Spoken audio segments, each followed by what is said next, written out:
Okay, so you're feeling anxious and you're worrying a lot about sleep right now. Well, here's a few tips that you might find helpful. Number one, ask yourself, what's the worst thing that can happen if I don't sleep well tonight?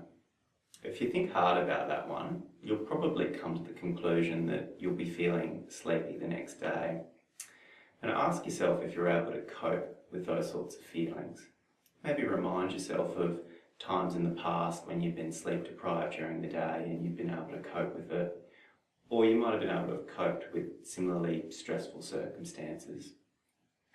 Temporary sleep deprivation is not going to send you crazy, make you lose your job, have adverse effects on your health, make you give a bad presentation, fail the test. Other people probably won't notice it if you're feeling sleep deprived. And on the rare occasion that they comment, you can say, "Thanks for the compliment." Number two, ask yourself, what are the pros and cons of worrying about sleep right now? If you've managed to come up with any pros, please give me and my patients a call and let us know what those advantages are. Worrying about sleep has predominantly disadvantages, and it's one of the main things that keeps a sleep problem going. Stopping the worry is a lot easier said than done, but as a first step, it's important that you identify that it's an unhelpful process. Number three, if you're worrying about sleep and you're trying to fall asleep right now, try and take a more accepting approach to what's going on. Accept the fact that you can't fall asleep immediately.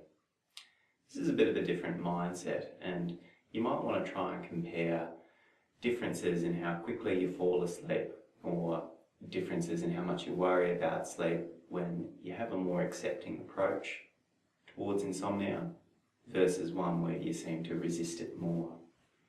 You might want to say to yourself, I don't like insomnia, I don't like what's going on right now, but I can accept it and I can make room for it. And number four, if you're worrying about insomnia and sleep loss during the day, be mindful of not placing too much emphasis on things that are happening during the day due to sleep loss. For example, if you're feeling stressed, you're feeling anxious, you make a mistake, you forget something, don't over-attribute things that go wrong during the day to sleep loss. Try and think of other reasons that might contribute to these sorts of things happening. The more we attribute things during the day that don't work out due to sleep loss, sleep deprivation or insomnia, the more we tend to worry about sleep, and the more we worry about sleep, the less likely we are to fall asleep.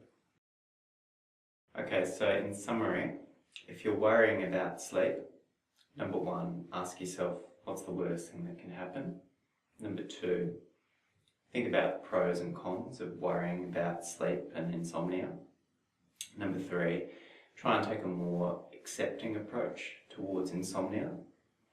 And number four, don't over-attribute things that go wrong during the day due to sleep loss.